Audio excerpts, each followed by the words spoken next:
much as we look forward. It pushes forward into the uncertainty of the future.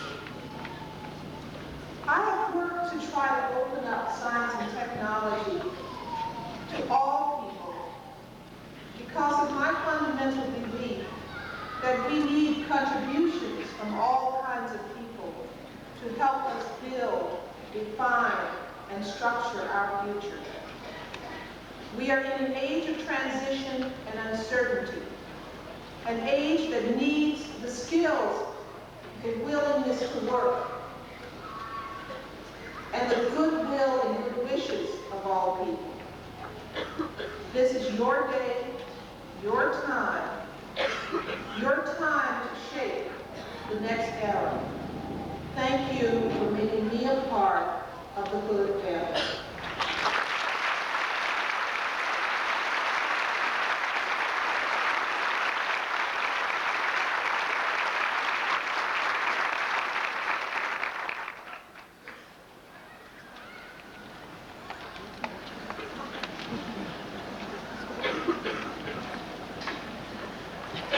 Thank you, Dr. Malcolm, and it's now Dr. Hood Malcolm. We're very happy to have you as a member of a very loving and caring and aspiring community. We welcome you and we thank you for your remarks. I would now like to ask Dr. Barbara Hendrick, the Vice President and Dean of Academic Affairs and the Andrew G. Truxell Professor of Sociology, to escort Ambassador Roz Ridgway to the podium so we may honor you next. President Church, for more than 30 years, you traveled the world as an ambassador for the United States, serving your nation, Germany, and Finland. Early in your career with the Department of State, you honed your diplomatic skills in Italy, Norway, the Philippines, and the Bahamas. Skills that you now employ as co-chair of the Atlantic Council of the United States. Recognized for your keen grasp of international affairs and American foreign policy, you are a respected member of the Council of Foreign Relations, the Institute for International Strategic Studies, and Women in International Security. You have been honored with the Presidential Citizens Achievement Medal and the Presidential Distinguished Performance Medal. You are a woman who has made significant contributions to our nation and to the world, and Hood College takes great pride in honoring you.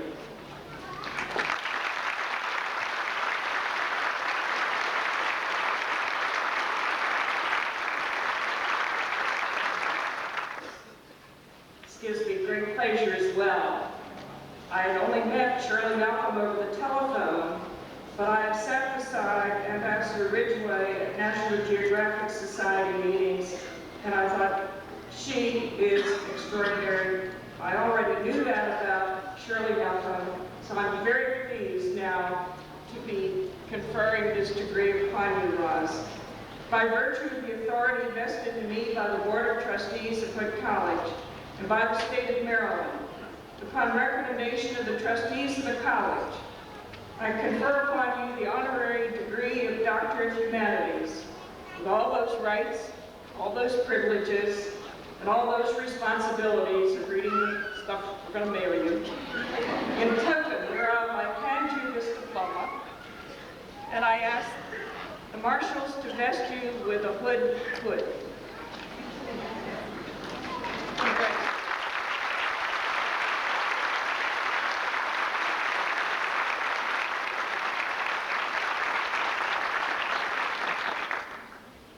I should add that there's more than the mailing list. Dr. Malcolm and I did get a cup of coffee this morning.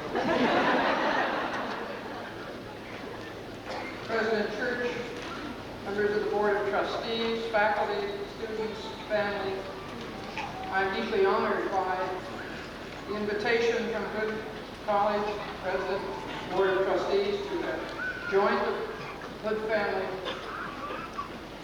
I know so many of the distinguished women who have been honored and have preceded me here.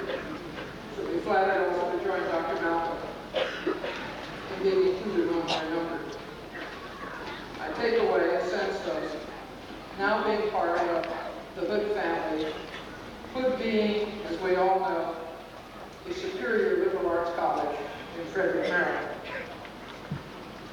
You're entitled to your ceremony today, and we do have strict instructions to keep it short, get on with what this day is really about. But you are, in fact, celebrating coming to the end of yet another period of application and discipline and learning, and it's hard not to want to use the occasion to join that celebration with a few more words. It takes some time out to sort of bask in your glow of achievement and accomplishment, and to surround it all with some particularly wise words. Of course, I don't have any idea what you all plan for yourselves, what your hopes and dreams are, or what the less romantic souls of the business world call goals and objectives. They're your own. Clearly, we're not bad form for me to do so. I would stand here as a former member of the American Foreign Service and looking out at this wonderful group of undergraduate women, I would begin to recruit you for a career in that service. And knowing that, in fact, the path to a career in diplomacy for American women is a great deal easier than it used to be. There was a time, for example, when even so majestic a figure in our history, Thomas Jefferson said, I have no objection to the employment of females in the performance of such duties as they are competent to discharge, but there is such obvious impropriety of mixing the sexes within the walls of the public office that I'm determined to arrest the practice. And I had a colleague in the Foreign Service who years ago, before people had enough sense to start destroying the archives, protested to Washington about the prospective assignment of a woman diplomat overseas for the first time. Mind you, that was 1928, a rather long step into our history. And when advised by the Department of State that the time had come and an embassy somewhere had to receive a woman diplomat, he assembled all of the arguments he could, and finally, knowing that he was losing, brought out the best arguments that he could think of. He pointed out that there was no office space for this woman at our embassy in Switzerland, which had been chosen as her diplomatic assignment, that she was going to have to be put into a room that had been used for the storage of old files, and anything once put in the file room had never been found again.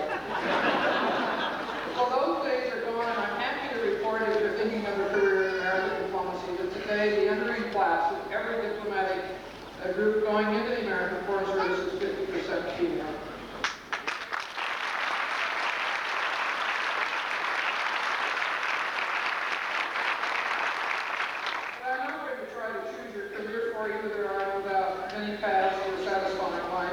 I would simply point out that you leave Hood equipped with, as your president put it on a previous occasion, an international perspective in your education, whatever your field of specialization.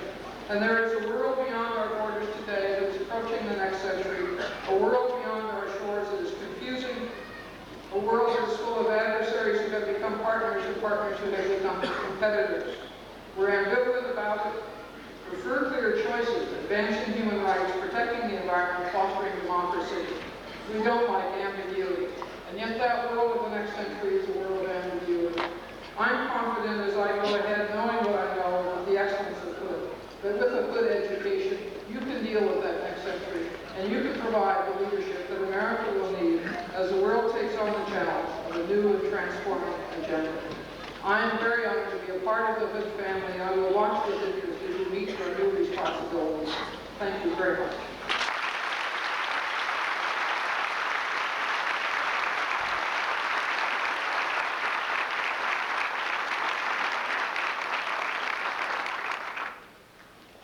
There was a time that I understood, certainly in the British Foreign Service, you couldn't get married if you were a woman. And I think that was an issue a little while back through the 70s in the United States. And I think you also know that used to be the case in teaching. Things have changed. You just have to step back and look a longer period of time for things to improve. We really have arrived now at the awarding of baccalaureate Does that make sense?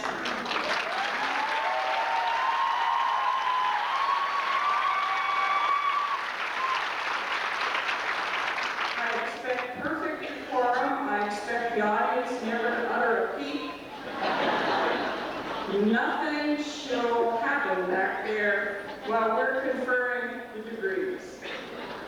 And if you go by that rule, I will have really wondered about you and your courage. I call now upon the Vice President and Dean of Academic Affairs, once again, Barbara Hendrick, to present the candidates.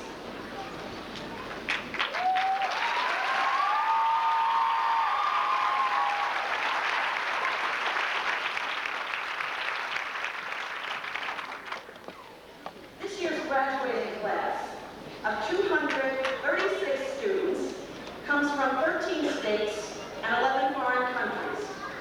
The class of 1994 includes many with ties to Hood College and to other family members.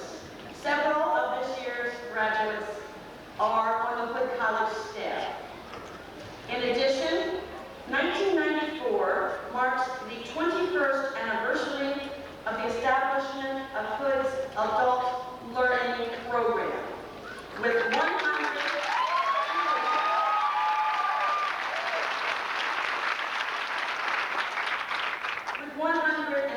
graduating in this year's ceremony. They range in age from 23, the youngest age for our adult learners, to over 60 years of age.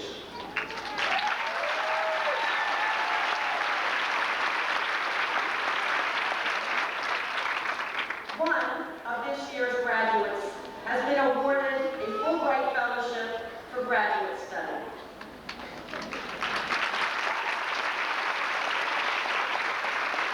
More than 84 students completed internships at sites which include the White House, the Smithsonian Institution, and the National Institutes of Health, as nearby as downtown Frederick, and as far away as New Canaan, Connecticut, and San Jose, Costa Rica. 48 seniors completed student teaching assignments, and many students studied abroad in Austria, Italy, France, Germany, England, Poland, and Spain. Many will enter graduate school this fall, studying law, medicine, dentistry, English, communication arts, religion, economics, social work, chemistry, biochemistry, and business administration. Other graduates will be employed full-time while going to graduate school on a part-time basis. I am now very pleased to announce the Hood College Academic Achievement Prizes, which are awarded this year to the 3 graduating seniors who have achieved the most outstanding academic records in their college careers. I would ask them to stand, please. Doris G. Cooper.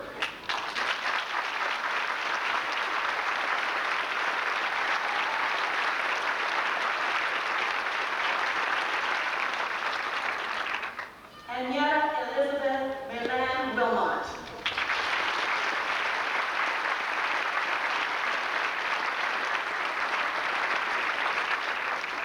And Angela Maria Phillips.